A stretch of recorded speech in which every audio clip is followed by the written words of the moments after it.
Este video reúne historias que parecen reales porque podrían pasarle a cualquiera. Lugares imposibles, decisiones mínimas y errores humanos que no tienen marcha atrás. No es terror rápido ni fantasmas, es miedo cercano, silencioso y demasiado creíble para ignorarlo.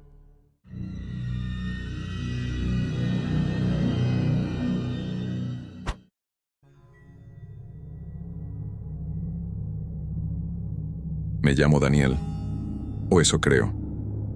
Anoté mi nombre en el celular antes de entrar a este hospital porque el dolor ya no me dejaba pensar. Me dijeron que aquí curaban lo que otros no podían, sin cirugías agresivas ni tratamientos largos. El edificio era limpio, silencioso, casi amable. Nadie gritaba, nadie lloraba.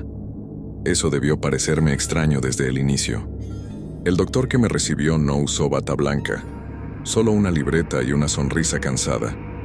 Me preguntó qué estaba dispuesto a perder para sanar. Pensé que era una frase motivacional barata. Respondí que cualquier cosa, que solo quería dejar de sentir el dolor constante en el pecho. Él anotó algo y asintió como si ya supiera la respuesta. La primera noche dormí profundamente. No recordaba haber descansado así en años. Al despertar, el dolor había desaparecido por completo. Me sentí ligero, limpio, casi nuevo. Una enfermera me preguntó si recordaba mi edad. Dudé unos segundos. Luego respondí al azar. Ella sonrió y escribió algo en una tableta sin mirarme. Durante el desayuno noté que algunos pacientes lloraban sin saber por qué. Otros observaban fotos en sus teléfonos como si fueran de desconocidos. Un hombre repetía un nombre una y otra vez, pero no sabía a quién pertenecía. Nadie parecía alarmarse. El personal caminaba tranquilo, como si aquello fuera parte del proceso normal de curación. En la segunda revisión, el doctor me preguntó por mi familia. Abrí la boca y no salió nada. Sabía que tenía una, o al menos eso creía, pero no podía describirla. No sentí tristeza, solo una incomodidad leve, como olvidar una palabra común. El doctor volvió a sonreír, satisfecho con el resultado. Esa noche soñé con una casa que no reconocía, pero que sentía mía. Al despertar, el sueño se había borrado por completo. Solo quedaba una sensación de pérdida sin objeto. El dolor físico seguía ausente, y por primera vez pensé que el tratamiento realmente estaba funcionando demasiado bien. Empecé a escribir notas para no olvidar cosas simples, cómo atarme los zapatos, qué comida me gustaba, qué música me calmaba. Al releer las horas después, sentía que estaban escritas por otra persona. Aún así, confiaba en ellas más que en mi propia mente. El personal nunca me preguntó por esos apuntes. En el pasillo del ala norte vi a una mujer que gritaba al espejo. Decía que su reflejo no era ella. 2 enfermeros la acompañaron con suavidad, sin sedarla, sin discutir. Uno de ellos me dijo que estaba casi curada. Esa frase se me quedó grabada más que cualquier imagen. Cada día me sentía más sano y más vacío. No recordaba por qué había elegido mi carrera, ni cuándo fue la última vez que amé a alguien. Sin embargo, mi cuerpo respondía perfecto. Los exámenes eran impecables. El doctor me felicitó por mi progreso y habló de una posible alta muy pronto. Intenté irme por mi cuenta, pero no recordaba a dónde. La ciudad fuera del hospital era un mapa sin nombres. Sabía leer señales, pero no sentía pertenencia a ningún lugar. Volví al edificio sin que nadie me lo pidiera. En recepción me esperaban, como si supieran que regresaría. Un paciente nuevo me preguntó cuánto tiempo llevaba ahí. No supe responder.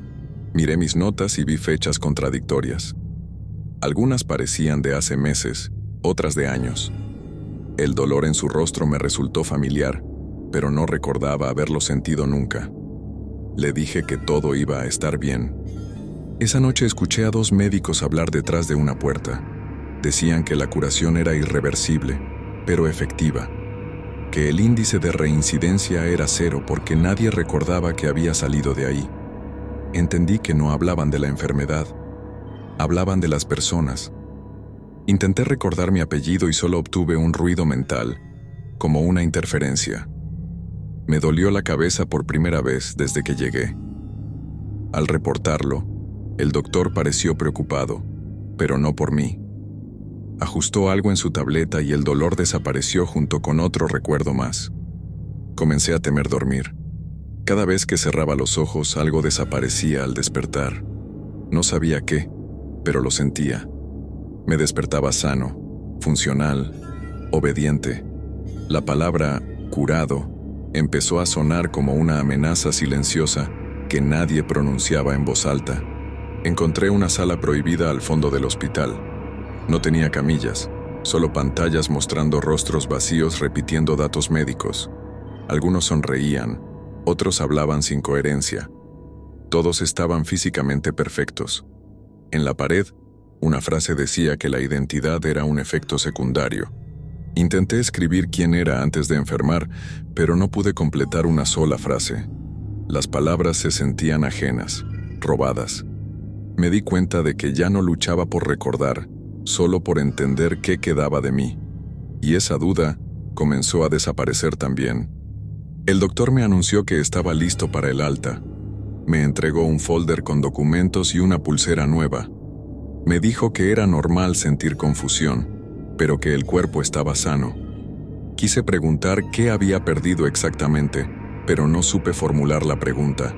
Esa noche observé mis manos durante horas. Funcionaban bien, respondían a mis órdenes, pero no sentía que fueran mías. Pensé que quizá nunca lo fueron.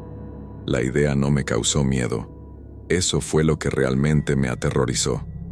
Al amanecer, quemé todas mis notas. No quería dejar rastros de alguien que ya no sabía ser. Caminé hacia la salida del hospital sin mirar atrás. Nadie intentó detenerme. Nadie nunca lo hace.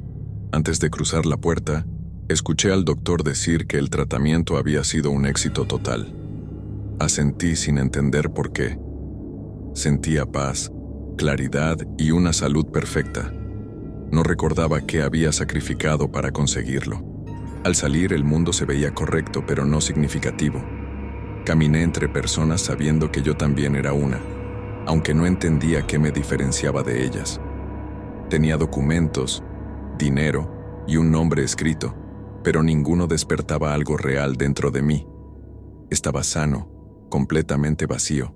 Intenté reconstruirme observando a otros. Imité gestos, conversaciones, rutinas.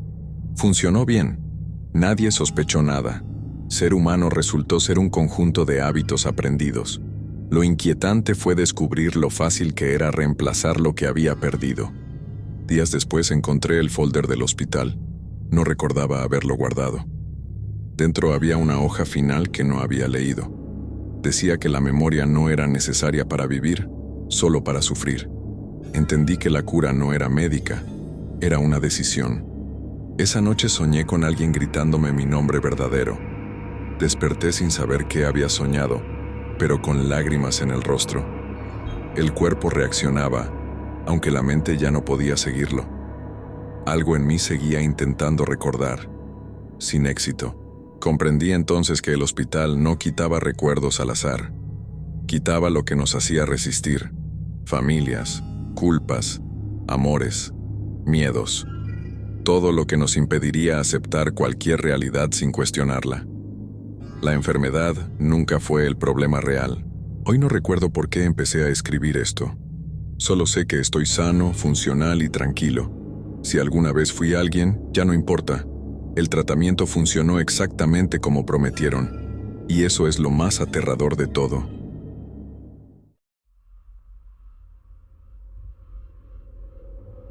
Me llamo Diego. Tenía 27 años cuando todo terminó, o eso fue lo que dijeron. Lo último que recuerdo con claridad fue el sonido de una sirena y una presión en el pecho que me dejó sin aire. No sentí miedo, solo un cansancio profundo. Luego vino la oscuridad, una oscuridad que no dormía, que seguía escuchando. Desperté sin abrir los ojos. No podía mover nada, ni un dedo, ni la lengua. Pensé que estaba en terapia intensiva, sedado, esperando que alguien me pidiera reaccionar. Entonces escuché una voz decir la hora exacta del fallecimiento. Mi nombre completo fue pronunciado con frialdad profesional. Ahí entendí que algo estaba terriblemente mal. Intenté gritar. Lo hice con todas mis fuerzas. No salió sonido alguno. Sentía mi cuerpo pesado, inmóvil, como si no me perteneciera. Escuché pasos alrededor, metal acomodándose, papeles moviéndose. Alguien mencionó que el cuerpo estaba en buenas condiciones para el procedimiento. Nadie hablaba como si yo pudiera escuchar. El lugar estaba frío. No era la sensación de una sala común. Era un frío que atravesaba la piel y se quedaba. Comprendí que no estaba en un hospital común. Palabras técnicas comenzaron a flotar sobre mí, describiendo partes de mi cuerpo como si fueran objetos. Yo seguía ahí, consciente, atrapado dentro. Quise recordar si había escuchado casos así antes, personas declaradas muertas por error, pero mi mente se dispersaba, como si pensar requiriera un esfuerzo enorme. Cada segundo pasaba lento, pesado, eterno. Alguien preguntó si estaban listos para comenzar.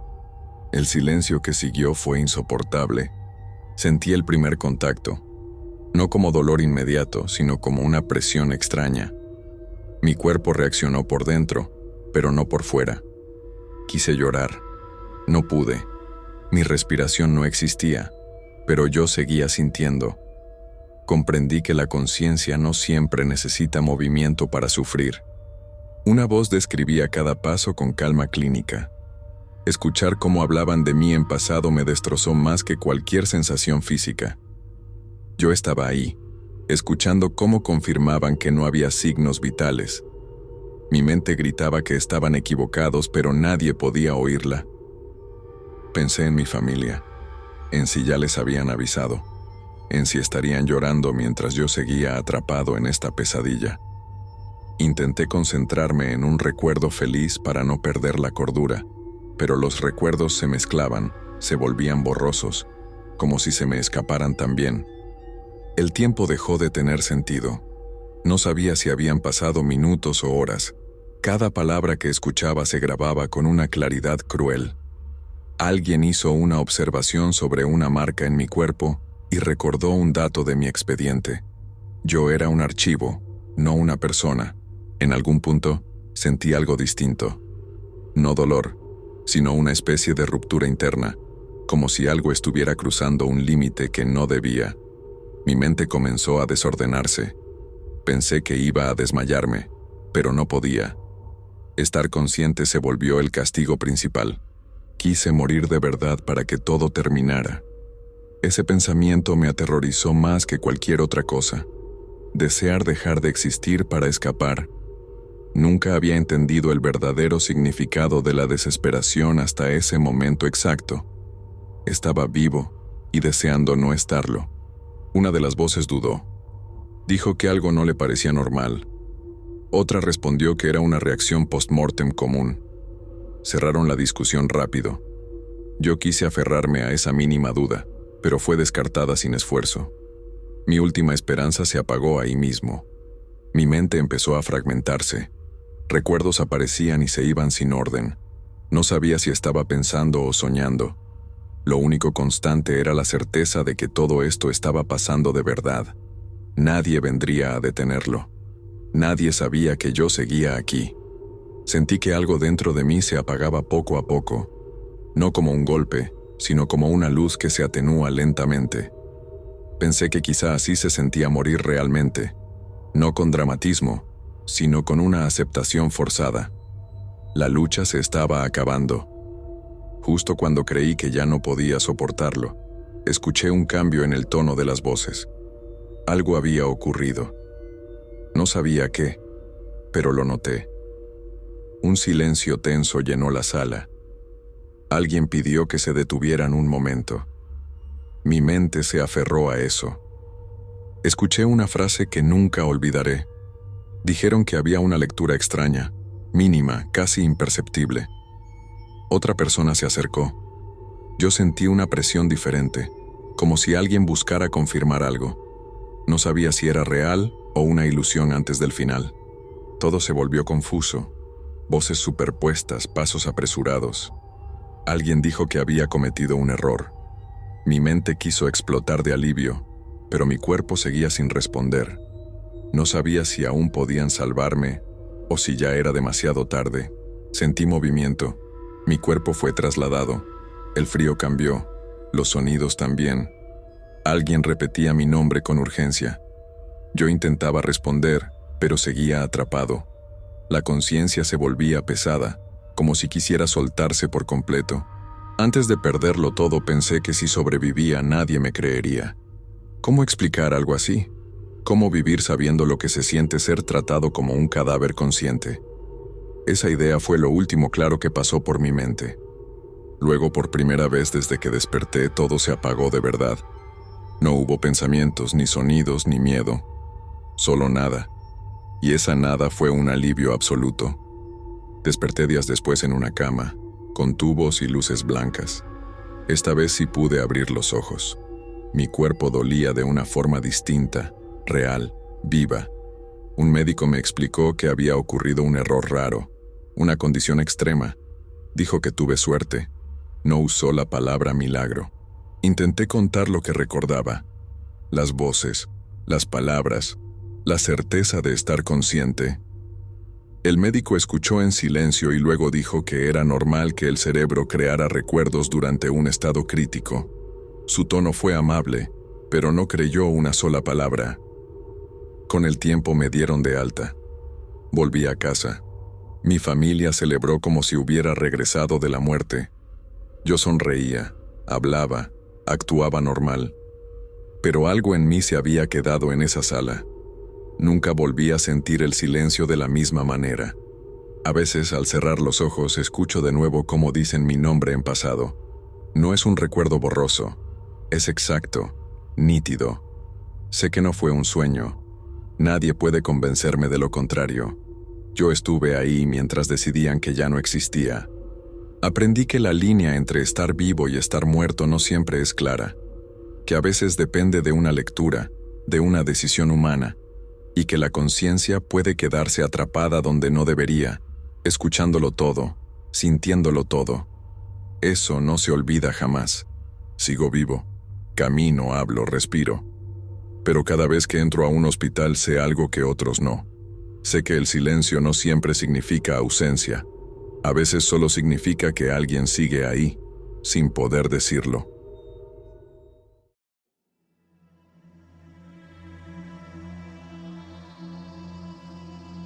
Me llamo Luis Fernando y he manejado estas carreteras toda mi vida. Conozco cada curva, cada señal oxidada y cada tramo donde el asfalto vibra distinto bajo las llantas. Por eso supe desde el primer minuto que algo estaba mal. El camino que tomé esa noche no coincidía con ningún recuerdo, aunque juraría haberlo recorrido cientos de veces. Salí tarde del trabajo, cansado, con la cabeza llena de pensamientos que no me dejaban respirar. Tomé la carretera habitual para llegar a casa, la misma que siempre me calmaba. A los pocos kilómetros, una desviación apareció donde nunca había existido. Pensé que era una obra reciente. Seguí manejando sin detenerme. El problema fue que el GPS seguía marcando la ruta correcta, pero el paisaje no coincidía. Los árboles eran más densos, la luz más débil, como si el sol se estuviera retirando solo de ese tramo. Sentí un nudo en el estómago, una incomodidad primitiva que me pedía dar la vuelta. No lo hice. Intenté regresar, pero el retrovisor mostraba una carretera distinta a la que había recorrido. Las líneas amarillas ya no estaban, el pavimento se veía viejo, agrietado. Frené en seco, bajé del auto y miré alrededor. No reconocía nada. Ni un solo punto de referencia sobrevivía. Volví a subir al coche con el corazón acelerado. Pensé en llamar a alguien, pero no había señal. Ninguna, ni una barra. Era como si ese tramo no existiera para el resto del mundo. Avancé despacio, repitiéndome que solo era cansancio, que mi mente me estaba jugando una mala pasada. Conforme avanzaba, las señales de tránsito comenzaron a repetirse. El mismo límite de velocidad, el mismo anuncio de una curva peligrosa, una y otra vez. Cada repetición me hacía sentir más pequeño, más atrapado, como si la carretera estuviera observándome decidir. Vi un auto detenido a la orilla, las luces apagadas, la puerta abierta. Me detuve unos metros adelante y grité preguntando si alguien necesitaba ayuda. No hubo respuesta. Me acerqué con cuidado. Dentro no había nadie, pero el motor aún estaba tibio. Eso me heló la sangre. Regresé corriendo a mi coche. Cerré con seguro. El silencio era total, pesado. No había insectos, ni viento, ni ruido alguno. Arranqué y aceleré, ignorando cualquier señal. Sentía que si me detenía otra vez, algo iba a alcanzarme, aunque no supiera qué. La carretera empezó a estrecharse. Los árboles parecían inclinarse hacia mí, como si escucharan mi respiración agitada. Pensé en mi familia, en llegar a casa, en que esto no podía ser real, pero cada kilómetro me alejaba más de todo lo que reconocía como vida. Después de lo que parecieron horas, vi luces a lo lejos, casas, un pueblo. La esperanza me golpeó con fuerza. Al acercarme, noté que las casas estaban intactas, pero abandonadas. Autos estacionados, puertas cerradas, ropa colgada. Todo detenido en un instante que nunca avanzó. Bajé del coche temblando. Grité pidiendo ayuda. Mi voz sonó ajena, hueca. Entré a una de las casas. Había platos servidos con comida seca, calendarios detenidos en la misma fecha. Algo había ocurrido ahí, algo que la carretera había decidido borrar del tiempo. Regresé al auto con lágrimas en los ojos. Ya no sentía miedo, sentía desesperación. Manejar era lo único que me quedaba.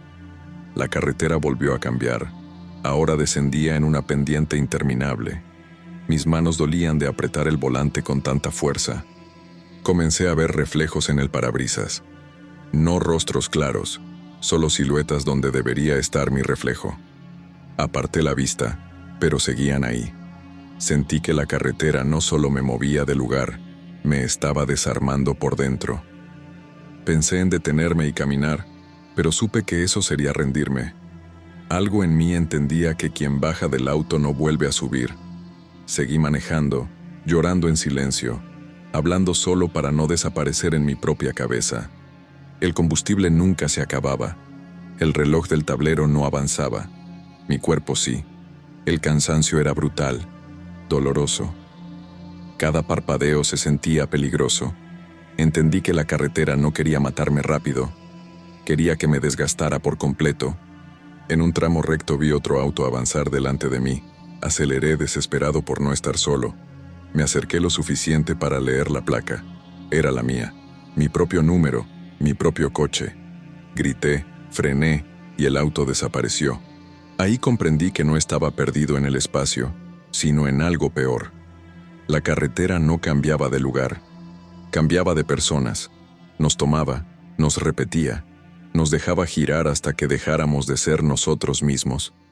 Sentí una presión en el pecho, un llanto que ya no podía contener. No quería seguir, pero tampoco podía detenerme. Pensé que morir ahí sería un alivio. Esa idea me asustó más que cualquier curva imposible.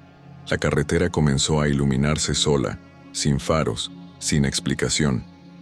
Sabía que algo estaba por terminar. No sentí alivio. Sentí duelo, como si estuviera despidiéndome de alguien que nunca volvería a ver.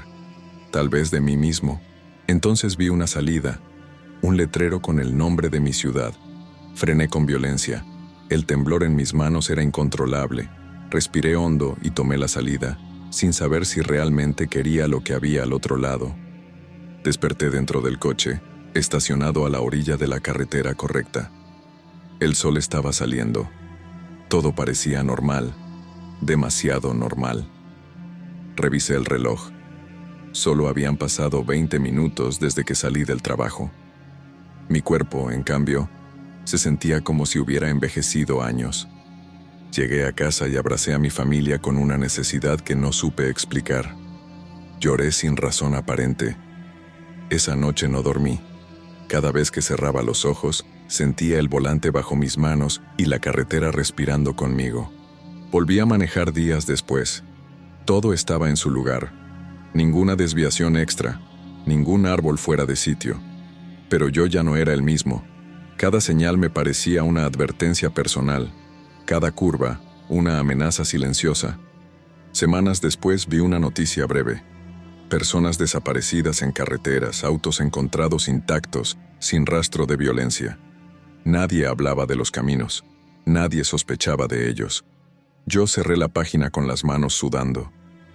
A veces, al manejar de noche, siento que la carretera se estira un poco más de lo normal. Nada evidente, solo lo suficiente para que el miedo regrese. Sé que no todos vuelven. Sé que algunos siguen manejando todavía. Yo regresé, no sé por qué, pero cada vez que tomo una carretera entiendo algo con absoluta claridad.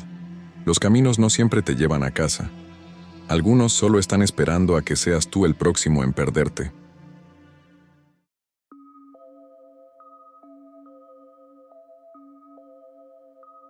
Me llamo Ricardo y nunca pensé que pedir un viaje pudiera sentirse como firmar algo sin leerlo.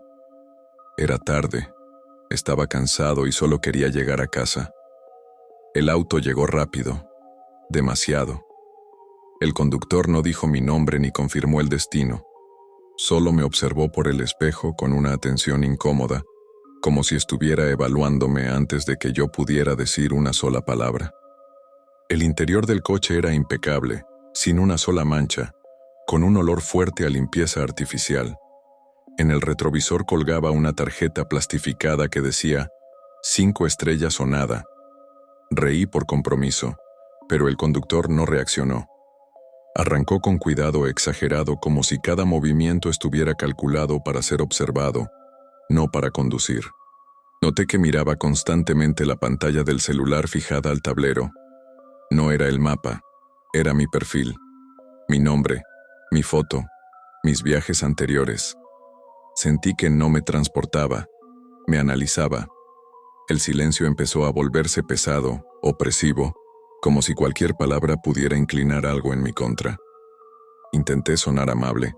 Le pregunté cómo iba su noche. Respondió sin mirarme que iba perfecta, que siempre lo era cuando el pasajero cooperaba. Usó esa palabra, cooperaba. Luego añadió que una mala calificación podía arruinarle la vida a alguien. Su tono no era de queja, era de advertencia disfrazada de conversación. En un semáforo que estaba claramente en verde, se detuvo. Me explicó que frenar con suavidad mejora la experiencia del viaje. Asentí de inmediato. No quería parecer exigente. Empecé a medir cada gesto, cada respiración, cada expresión de mi rostro como si estuviera frente a una cámara invisible. Tomó una ruta diferente a la que marcaba la aplicación. Le pregunté si había tráfico. Dijo que el algoritmo no entiende la perfección, pero él sí. En la consola vi una libreta abierta con nombres escritos y estrellas dibujadas a mano. Algunas tenían marcas rojas encima. Cerré la boca y miré al frente. El coche se detuvo en una calle oscura, completamente vacía. Me preguntó si la música estaba a mi gusto. Dije que sí, varias veces. Subió apenas el volumen y sonrió por primera vez. Anotó algo en su libreta antes de volver a arrancar, como si hubiera pasado una prueba silenciosa. Mi teléfono vibró con la notificación de la app preguntando cómo iba el viaje. No respondí. Él me sugirió esperar al final, con calma, porque apresurarse podía interpretarse como ansiedad. Sentí sudor frío recorrerme la espalda. Todo en ese coche parecía tener un significado oculto. Cuando tosí sin querer, giró la cabeza con molestia visible. Me disculpé de inmediato. Dijo que los ruidos inesperados alteraban la concentración del conductor. Prometí no hacerlo de nuevo. Nunca me había sentido tan pequeño por algo tan humano como toser. Pasamos por una zona industrial abandonada. El GPS ya no coincidía con nada reconocible. Le pedí regresar a la ruta principal. Respondió que la confianza también se califica. Me di cuenta de que cada duda mía era una falta, cada silencio una evaluación silenciosa en su cabeza. Me mostró su historial con orgullo. Cientos de viajes perfectos. Dijo que antes dejaba pasar comentarios injustos. hasta que aprendió a corregir a los pasajeros. Usó la palabra corregir con naturalidad. Entendí que no hablaba de educación, hablaba de control. Se detuvo frente a un almacén vacío.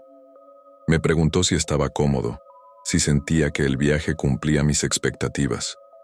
Dije que era excelente, perfecto, inmejorable. Mi voz temblaba. Él lo notó y frunció el ceño, como si la emoción también fuera un error. Me pidió que sonriera, literalmente. Explicó que la cámara interior registraba la experiencia completa. Sonreí hasta sentir dolor en la cara. Él sonrió satisfecho y escribió algo más en su libreta. El coche volvió a avanzar y yo sentí que había cedido algo que no podría recuperar. Pensé en abrir la puerta y saltar, pero sabía que cualquier movimiento brusco sería visto como una queja. Me quedé quieto, obediente, actuando como el pasajero ideal por puro miedo. Nunca me había traicionado tanto para seguir respirando. El trayecto se alargaba sin explicación. Me preguntó si lo recomendaría. Respondí que sin duda. Me pidió que lo dijera con más entusiasmo. Repetí la frase exagerando alegría, sintiéndome ridículo, pero vivo. Cada palabra era un salvavidas mal disfrazado. Por fin vi mi calle. El alivio me hizo temblar. Se detuvo frente a mi casa, pero las puertas no se desbloquearon. Me miró por el espejo y dijo que faltaba lo más importante, la calificación final. Mi estómago se cerró por completo. Tomé el teléfono con manos torpes. Abrí la app mientras él observaba cada movimiento. Dijo que 4 estrellas son una amenaza, 3 una falta grave. Solo 5 significan llegar a casa. No lo dijo con ira, lo dijo como una regla natural del mundo. Seleccioné 5 estrellas sin dudar. Escribí un comentario exagerado, casi humillante. Lo leí en voz alta. Asintió satisfecho. El seguro de la puerta se liberó con un sonido seco que jamás olvidaré. Bajé del coche sin despedirme. Caminé rápido hacia mi puerta sin mirar atrás. Sentía su mirada clavada en mi espalda, como si aún pudiera reprobarme. Al entrar, mis piernas fallaron y me dejé caer contra la pared, temblando. Esa noche entendí que algunos viajes no terminan al bajarte del coche. Algunos se quedan contigo, recordándote que sobreviviste no por valentía, sino por obediencia. Yo seguía vivo porque supe sonreír a tiempo. Pasaron días antes de volver a pedir un viaje. Cuando lo hice, revisé obsesivamente la calificación del conductor. Cualquier cosa menor a 5 me parecía peligrosa. Me descubrí sonriendo al entrar al auto, incluso antes de saludar, como si ya supiera las reglas. Una madrugada recibí una notificación. El conductor había dejado una reseña sobre mí. Decía que fui un pasajero ejemplar. Sentí alivio y vergüenza al mismo tiempo. No sabía cuál de las dos emociones me hacía sentir más sucio. Busqué su nombre en foros. Encontré historias parecidas a la mía. Personas que desaparecieron tras una mala calificación. Viajes sin registro final. Cuentas cerradas. Todo enterrado bajo términos que nadie lee y sistemas que nadie cuestiona. Pensé en denunciarlo, en hablar, en advertir. Pero entendí algo brutal. El sistema protege a quien mantiene la perfección. 5 estrellas silencian cualquier sospecha. La aplicación no ve personas, solo números, y los números siempre pesan más que la verdad. Hoy sigo usando el servicio. Sonrío, asiento, elogio la música. Nunca toso, nunca dudo. Prefiero traicionarme a mí mismo que arriesgarme a una reseña honesta. La supervivencia se volvió una actuación constante, agotadora y necesaria. Si alguna vez subes a un coche y el conductor te observa demasiado por el espejo, recuerda esto. No todos quieren llevarte a tu destino. Algunos solo esperan que califiques mal para decidir si te dejan salir vivo.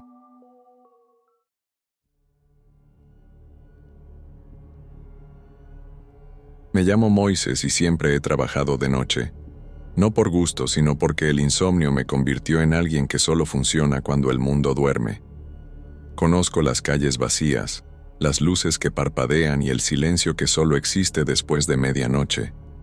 Por eso supe que algo no estaba bien cuando empecé a ver lugares que no aparecían de día. La primera vez fue saliendo del turno. Un callejón largo, iluminado por un solo foco, apareció donde normalmente había una pared cerrada. Pensé que estaba cansado. Pasé junto a él sin entrar. Al día siguiente regresé por curiosidad. El callejón no existía, solo el muro de siempre. Comencé a buscarlo cada noche. A veces estaba ahí, a veces no. Cuando aparecía sentía una presión extraña en el pecho, como si el aire fuera más pesado. Nunca había ruido dentro, ni pasos, ni viento. Solo una quietud incómoda que parecía esperar algo de mí. Una madrugada reuní el valor y entré. El sonido de la ciudad desapareció de golpe, como si alguien hubiera bajado un interruptor invisible. El callejón se alargó más de lo que debía. Las paredes parecían absorber la luz. Sentí que cada paso me alejaba de algo que no podría recuperar. Al final encontré una puerta de metal sin manija. No estaba oxidada ni vieja, solo fuera de lugar. Toqué sin saber por qué. La puerta se abrió sola.